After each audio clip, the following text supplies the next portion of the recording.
is SMNI News Channel. Truth that matters.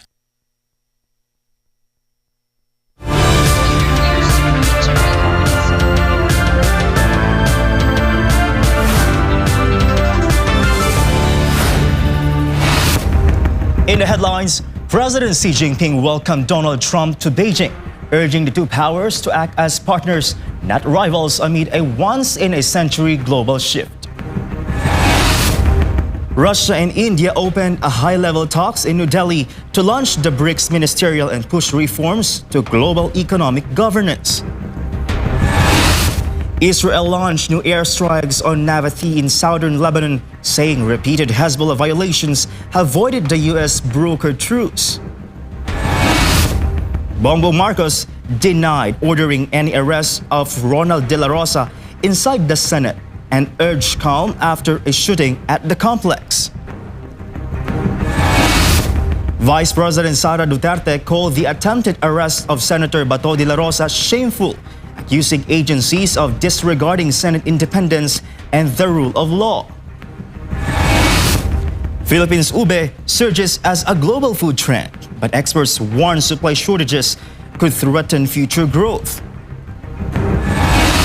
And Oh Ha-young of the Pink delighted fans in Manila, sharing photos of local food and landmarks during her visit.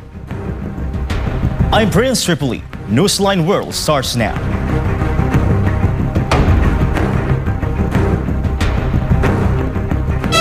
For our first story, Chinese President Xi Jinping welcomed U.S. President Donald Trump to Beijing on Thursday, urging the two superpowers to be partners, not rivals, as they navigate global transformation not seen in a century.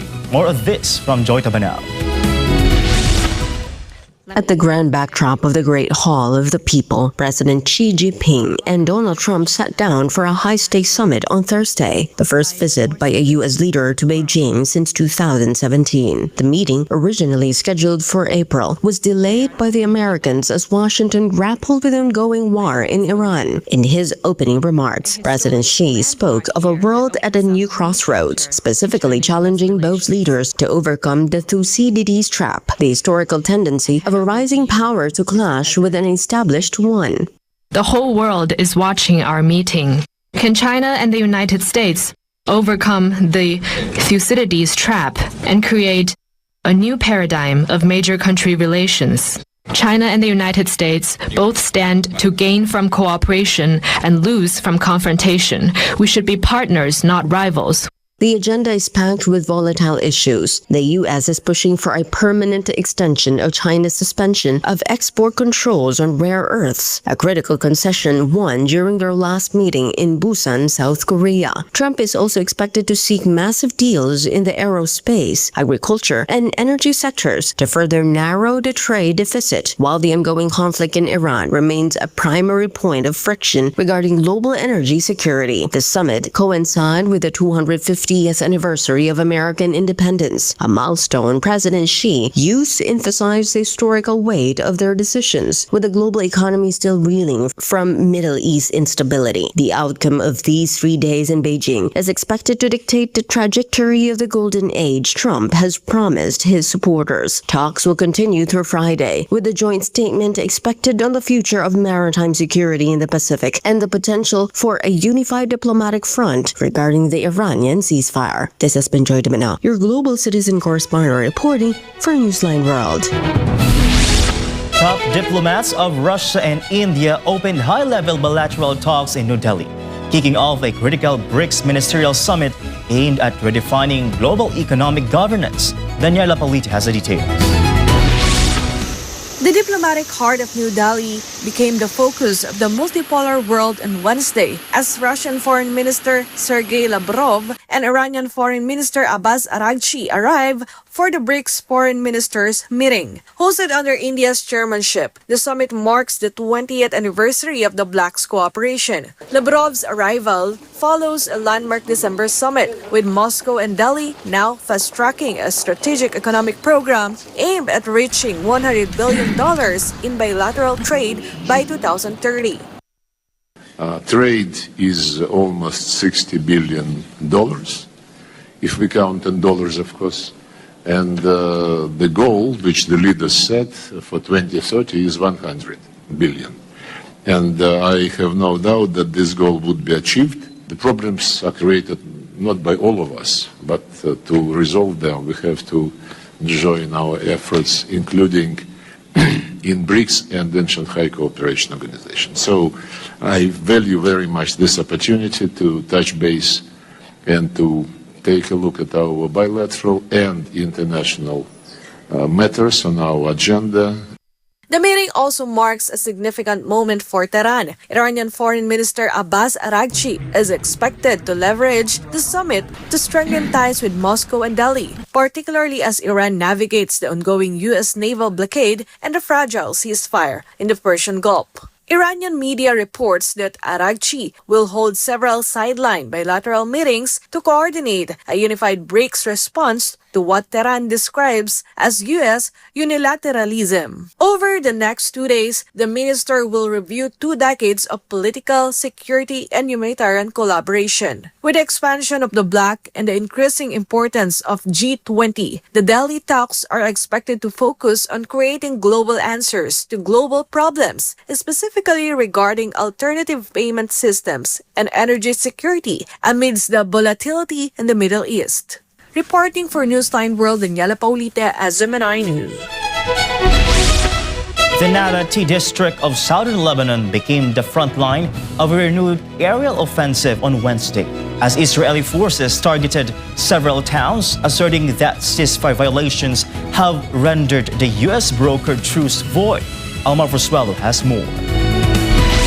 Thick gray smoke blanketed the Nabatee district Wednesday as Israeli warplanes launched a coordinated wave of airstrikes. Local media say at least one multi-story building was destroyed in the Jarjua Lazia area, with follow-up strikes hitting Yamur al-Shakif, Arnon, and Arab Salim. The escalation follows urgent evacuation warnings issued to residents of Gafar Hatta and Deir Ez Zarani. Israel says the strikes respond to what it calls Hezbollah violations of the ceasefire brokered by U.S. President Donald Trump on April 15 and later extended for 3 weeks. On the ground, the truce is shifting into a long-term buffer strategy. Israel is enforcing a military boundary known as the Yellow Line, blocking displaced civilians from returning to areas now held by Israeli forces. Residents of roughly 80 southern Lebanese towns have been told to stay away indefinitely. Tel Aviv says it intends to maintain a security zone stretching from the border to the Litani River, placing about 10% of Lebanon's territory under Israeli military control. As rescue teams search the rubble in Nabatee, the ceasefire extension is set to expire within days. The world is now watching whether diplomacy can hold or if the Litani River becomes the region's new front line. Reporting for Newsline World, Almar Frusuelo, SMNI News. A massive water main rupture has turned streets into rivers in district in Mexico.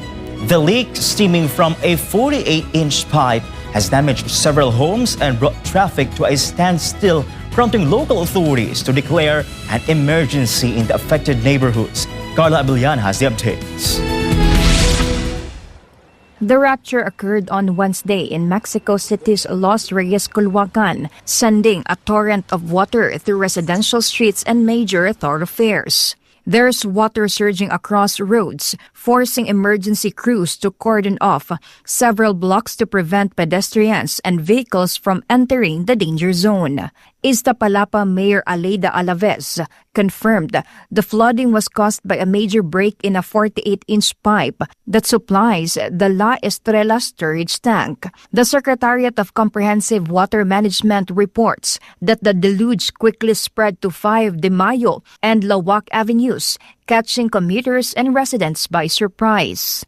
Civil protection and urban services personnel have been deployed to assist families whose homes were inundated.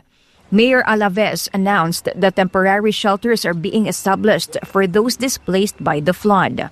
As repair crews work to control the massive leak, the mayor is calling on residents across the district to limit their water consumption, as the damage to the pipe is expected to disrupt the local supply until the line is fully restored. For God in my beloved Philippines, Carla Abellana, SMNI News. A historic piece of Mexican maritime history has gone under.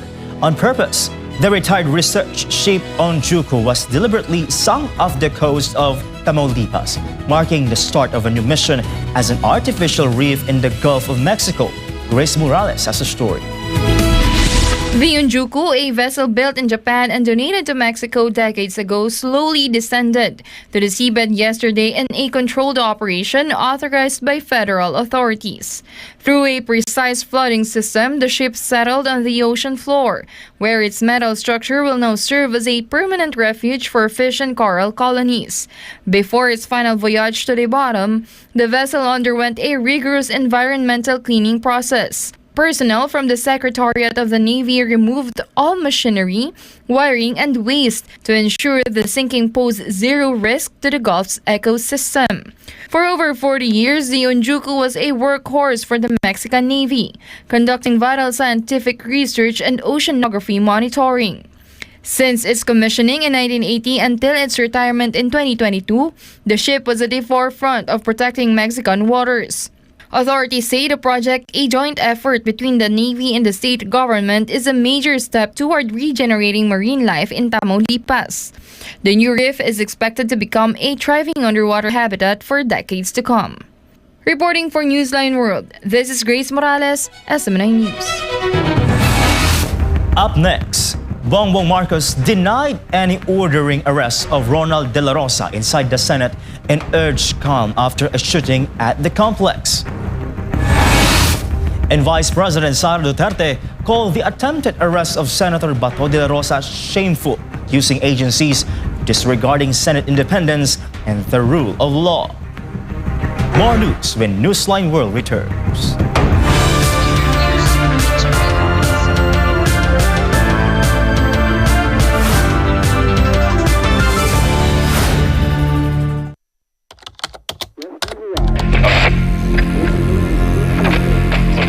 Sa bawat panahon ng krisis, may mga tinig na patuloy na nagtatanong. Hindi para sirain ang pamahalaan, kundi para panagutin ito. That the President's role is to defend press freedom and not lead in destroying it or demeaning its practitioners. Mga salitang minsang nagbigay pag-asa sa malayang pamamahayag. It is my duty for which I ask no special favor, but only fairness, which every citizen, be he the leader of the land or a tiller of the soil, deserves from the fourth estate. Sapagkat ang media ay hindi kaaway ng gobyerno. Ito ay bantay ng bayan. Unlike many of my predecessors, I do not seek collaboration, for that implies a surrender of your independence. Ang tunay na malayang media, hindi sunod-sunuran, hindi tahimik, hindi takot. I am of the opinion that national interest is better served by a press that is critical rather than a press that is cooperative. Dahil sa isang demokrasya, ang mapanuring media ay hindi hadlang sa pamahalaan.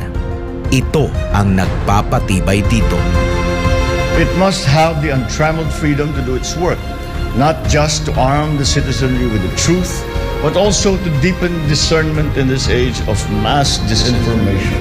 Sa panahon ng disinformation, mas mahalaga ang katotohanan, mas mahalaga ang malayang pamamahayag.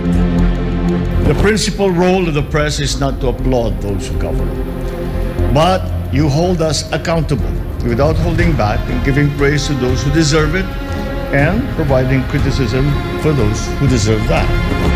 Ang kritikal na media ay hindi kalaban ng gobyerno.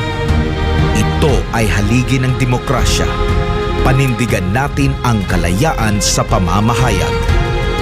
Ang katotohanan ay hindi dapat katakutan. Sa isang tunay na demokrasya, ang malayang pamamahayag ay hindi dapat pinatatahimik. Ito ay pinakikinggan. Ang kritikal na media ay hindi kalaban ng gobyerno. Ito ay haligi ng demokrasya. Panindigan natin ang kalayaan sa pamamahayag. Para sa Diyos at Pilipinas nating mahal, kasama nyo ang SMNI sa panatang ito.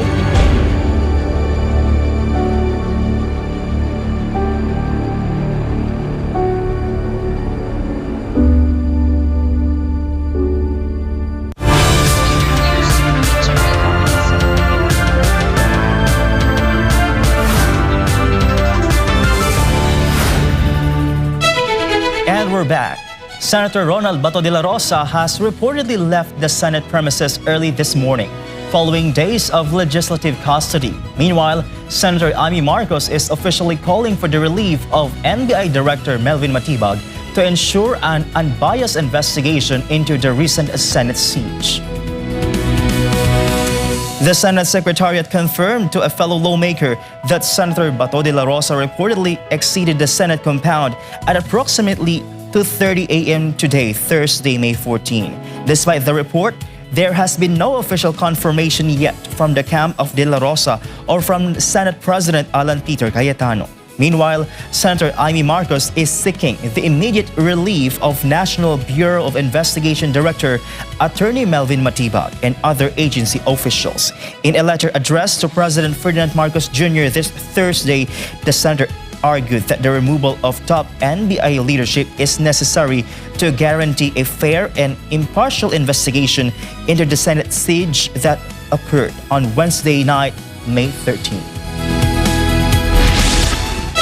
Ferdinand Marcos Jr. has insisted that he ordered no operation or arrest of Senator Ronald Bato de la Rosa inside the Senate building. The president also called on the public to remain calm following the shooting incident within a Senate premises last Wednesday night. Wrestling Qatar has the news. In a video message Wednesday evening, May 13, President Ferdinand Marcos Jr. clarified that there was no directive from the government to conduct an operation inside the Senate. This comes after the tension and gunfire that occurred at the Senate premises last night.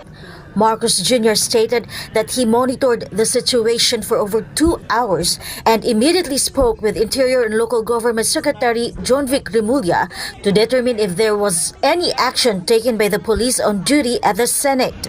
Following this, he also said that he coordinated with the National Bureau of Investigation or NBI to ensure that no operations were carried out inside the Senate. At tinanong ko sa mga NBI at kay Director Matibag, kayo ba ay pumasok sa Senado? Sabi niya, wala kang instruction. Ang sabi sa akin, wala kang instruction, sir.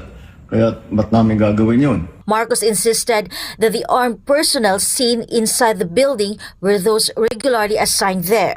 These include members of the PNP, Marines, and personnel from the Office of the Sergeant at Arms of the Senate. Yung nakikita po ninyo na naka-uniforme sa loob, sa mga sa news, ang mga naka-uniforme doon, dalawang klase. Yung PNP, police, na naka-duty sa Senado.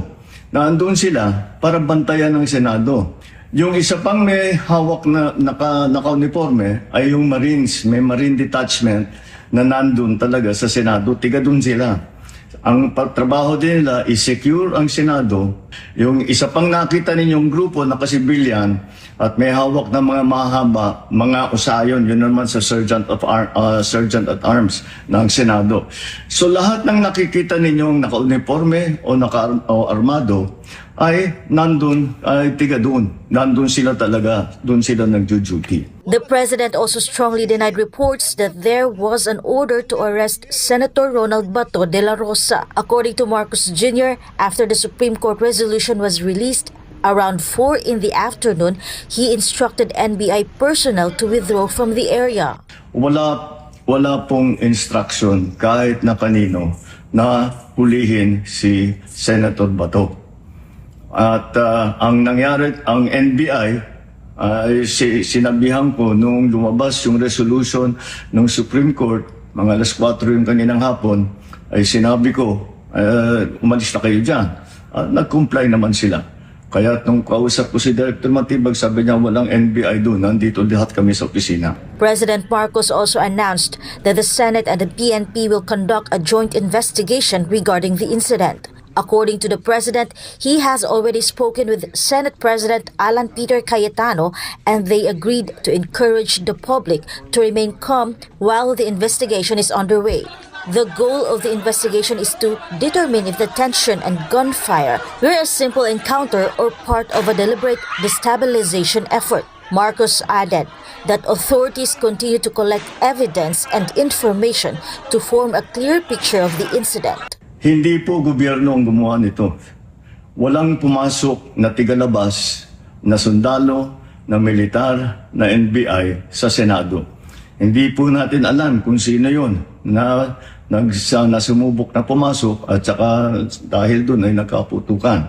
Aalamin po natin at kinukuha po natin, kinukulikta natin ngayon lahat ng ebidensya na nandiyan. Maraming salamat po. Kalma lang po. Reporting for Newsline World, this has been Cresceline Catarong, SMNI News. Attorney Harry Roque has revealed that the turmoil within the Philippine Senate is part of a broader plan to remove Vice President Sara Duterte from the office and secure the continued power of the Marcos Jr. administration. Carlo de la Peña reports. Nasasalawla po ang Senado ngayon bilang simbolo ng demokrasya ng Pilipinas. The chaos in the Philippine Senate is allegedly part of a bigger picture or a script designed to dismantle the Duterte camp. This is the interpretation of former Malacanang spokesperson Attorney Harry Roque regarding recent events inside the Senate, which he described as a desecration of the country's democracy. Huwag natin kakalimutan na mga pangyayari sa Senado ay kabahagi ng mas malaking larawan. Nais nilang talagang mapatanggal si Inday Sara Duterte nang sa ganon mawala ng banta ng Marcos Forever Part 2. For Roque, this marks the beginning of attacks against the Vice President's allies in the Senate. Aside from the attempted kidnapping of Senator Bato de la Rosa through an illegal arrest, he claimed Senator Bongo and 3 other senators implicated in a flood scam could be targeted next. The goal, he says, is to intimidate and reduce the Senate majority, favoring the Dutertes to make the ousting of VP Sara easier. According to Roque, the ultimate end of these events could be the expansion of President Marcos Jr.'s power. Ang susunod dyan ay charter change para hindi na mapaalis ang Marcos Jr. sa kapangyarihan o di naman kaya outright martial law dahil itong nangyayari ngayon sa Senado dahilan din para magdeklara ng martial law itong si Marcos Bangag. Due to the threat of Marcos Forever, Roque also questioned the use of the International Humanitarian Law or RA 9851 to favor the ICC. May provision nga sa Rome Statute mismo na hindi automatic. Alam ng Rome Statute, alam ng ICC na wala naman silang police power at kinakailangan yan dumaan sa tamang proseso sang-ayon sa lokal na batas. Ang Rome Statute na ang nagsabi, kinakailangan iharap muna sa lokal na hukuman. So ano bang sinasabi nila na automatic yan na dapat sundin ng mga alagad ng batas ng Pilipinas? Amid the tension, Roque made an appeal to the armed forces of the Philippines and the Philippine National Police. He reminded them that their sworn duty under the Constitution is to protect the people and not the personal interests of those in power. Roque also stressed that the Supreme Court's decision on Senator Bato de la Rosa's TRO should be awaited to prevent bloodshed between Filipinos. For God and my beloved country, the Philippines, this has been Carlo de la Peña, SMNI News. Vice President Sara Duterte is taking aim at several government agencies following the attempted arrest of Senator Bato de la Rosa. The Vice President described the actions as shameful, citing a blatant disregard from the independence of the Senate. Carla Abellana reports. Vice President Sara Duterte expressed her deep dismay over the unfolding situation at the Senate, centered on the National Bureau of Investigation's plan to arrest Senator Ronald Bato de la Rosa based on an international criminal court warrant. Duterte characterized the recent actions taken by the Marcos administration as an embarrassment. Nakakalungkot dahil nawawala yung respeto ng mga ibang ahensya ng gobyerno sa independence ng ating Senado. At nakakahiya dahil meron tayong mga kababayan, lalong-lalo na ang administrasyon, na hindi nakakaintindi kung anong ibig sabihin ng soberanya o sovereignty ng isang bansa. Duterte further insisted that any arrest warrant not issued by a Philippine court has no legal standing in the Philippines. This statement comes as Senate Resolution 395 was filed, urging De La Rosa to voluntarily surrender to authorities. The resolution was introduced by Senators Francis Pangilinan, Vicente Soto III, Panfilo Lacson, Risa Hontiveros, and Bam Aquino. Hindi yan panawagan ng kahit sinong tao dahil ang isang warrant of arrest na hindi issued by a Philippine court cannot be implemented in Philippine soil.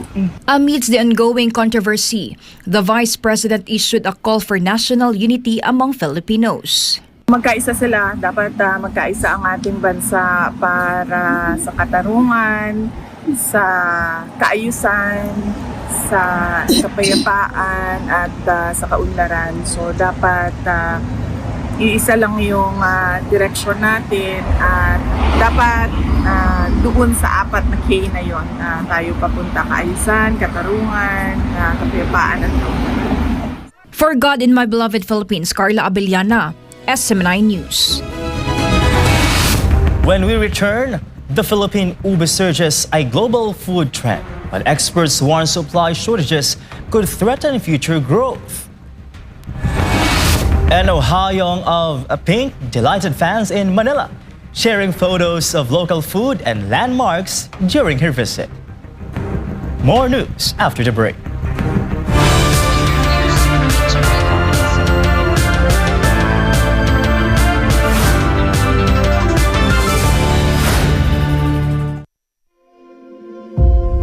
For years, Sunshine Media Network International has remained committed to delivering truth that matters.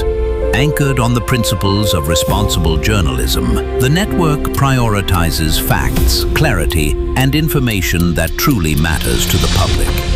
SMNI provides a platform for voices that are often unheard, stories that deserve attention, and issues that demand understanding. Public service and national interest remain at the heart of every broadcast. Through consistent reporting and meaningful programming, SMNI continues to strengthen credibility and build public trust.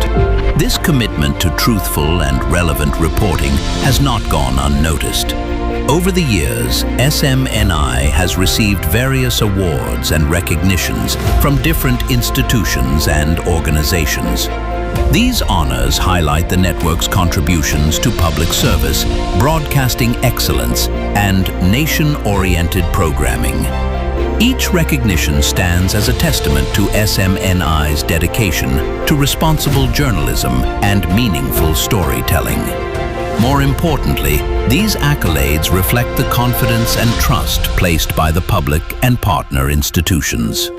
Guiding this mission is the vision of the network's honorary chairman, Pastor Apollo C. Kibaloy. His leadership underscores the belief that media can be a powerful force for nation building. Under this vision, SMNI promotes unity, moral values, and responsible citizenship among Filipinos.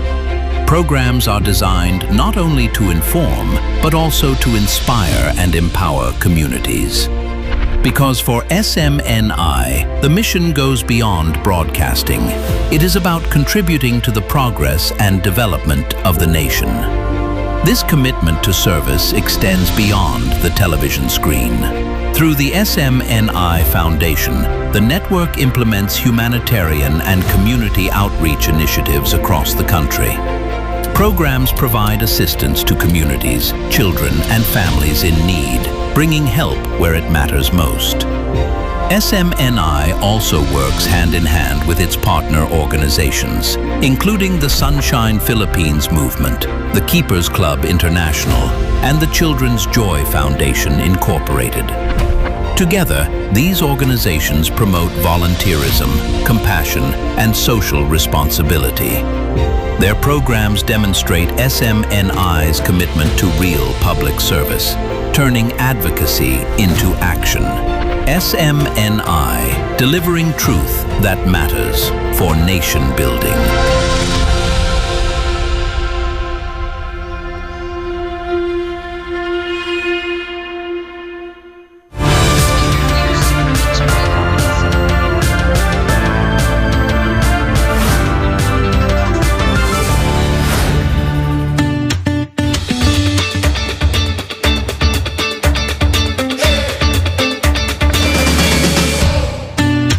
Once a humble backyard tuber, the Philippine ube has transformed into a culinary global phenomenon, though a shrinking supply chain threatens to stall its ascent international markets.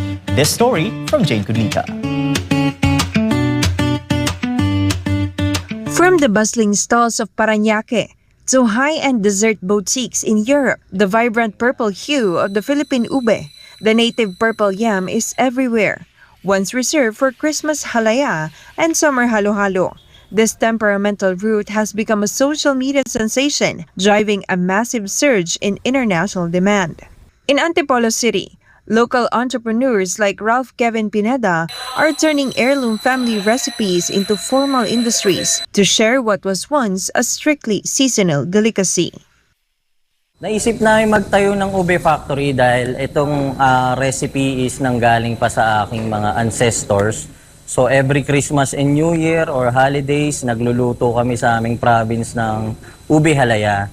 So maraming mga kakilala namin, mga kaibigan na nagustuhan yung timpla nito. So naisipan namin gawing formal at gawing negosyo.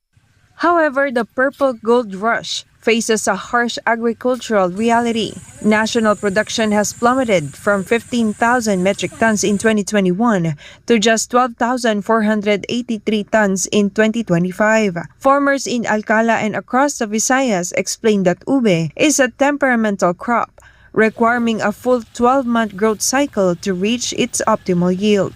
The shortage is almost acute for the ube kinampay, the queen of ube, famed for its vanilla nut aroma and sticky texture, grown primarily in Bohol.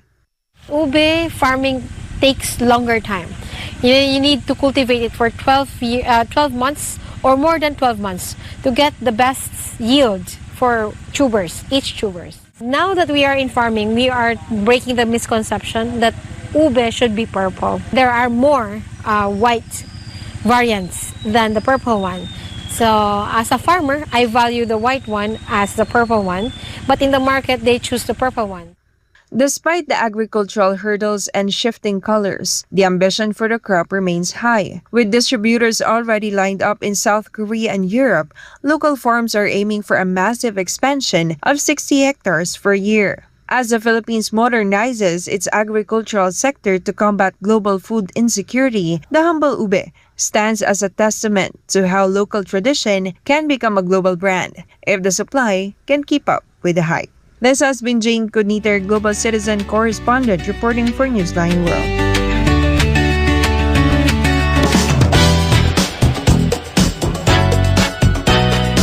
Ohio delighted fans after sharing photos of herself embracing Filipino culture during her visit to the Philippines. Meanwhile, K-pop girl group Baby Monster is heading back to the Philippines as part of its Asia and Oceania tour. Erica Rio has the latest buzz. On Instagram, the K-pop idol Uhayung of Aping posted pictures wearing a yellow duster, a loose and comfortable house dress commonly associated with Filipino mothers and grandmothers. Hayung was also seen visiting a public market and walking through the streets of Quezon City, particularly in the Cubao area, while wearing the outfit. The singer likewise shared moments from Aping's recent concert in Manila, held at the UP Theater on May 10 as part of the group's ongoing Asian tour, marking its 15th anniversary. Fans online praised Hayung for warmly embracing local culture during Aping's visit to the Philippines. Meanwhile, Baby Monster announced on X that Manila has been added as a new stop on the concert tour, exciting fans known collectively as Monsters. The concert is scheduled for September 5 at the SM Mall of Asia Arena. The Manila show will mark the group's 8th destination following performances in Seoul and 6 cities across Japan. Fans are expected to flock to the venue as Baby Monster continues expanding its international presence through its ongoing tour. And that's all for now. This is Eddie Carrillo, bringing you the latest showbiz.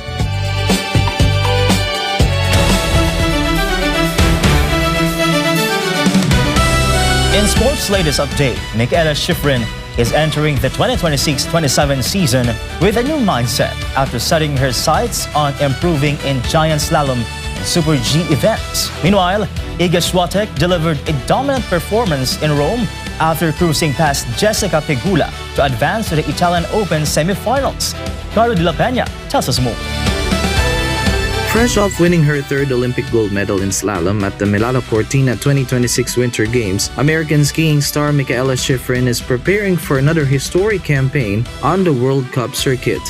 The six-time overall World Cup champion revealed she wants to focus more on giant slalom and Super G after feeling significant improvement in both disciplines late last season. Schifrin also admitted she believes she has already reached her peak in slalom, the event where she owns 9 crystal globes. The provisional 2026 to 2027 FIS Women's World Cup calendar features 40 races across 20 venues, including 12 giant slaloms, 10 slaloms, 9 Super G races, and 9 downhill events. Among the major highlights of the season are the FIS Alpine World Ski Championships in Crans-Montana, Switzerland in February, and the World Cup Finals in Sun Valley, Idaho in March.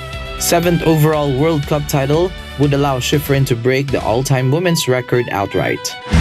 Meanwhile, 3-time Italian Open champion Iga Swiatek needed just over an hour to dismantle 5th seed Jessica Pegula 6-1, 6-2 at the Foro Italico on Wednesday. The Polish star controlled the match from the start to finish and did not face a single break point, marking her first semifinal appearance of the season. The victory also signaled a return to top form for Swiatek on clay, the surface where she previously won 4 Roland Garros titles. Swiatek has now dropped only 7 games across her last 3 matches after surviving a difficult second-round battle against Katie McNally earlier in the tournament. She will next face Elena Svitolina, who rallied past Elena Rybakina in 3 sets to book a semifinal showdown. A possible championship clash with reigning French Open champion Coco Gauff also looms as Swiatek continues her bid for a 4th Italian Open crown. Reporting for Newsline World, this has been Carlo De La Peña bringing you the latest sports news. And before we end, may you be inspired with the words of the song.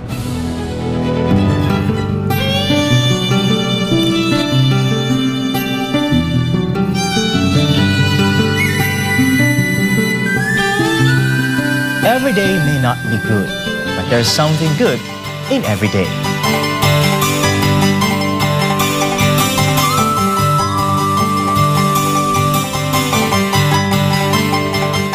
And that's all for this edition of Newsline World.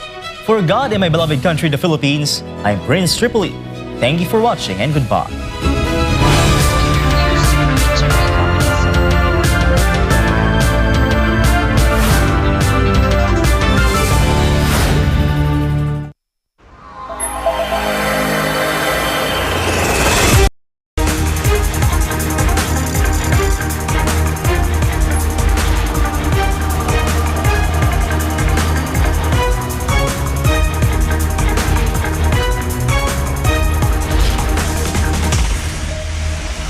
This is SMNI News Channel. Truth that matters.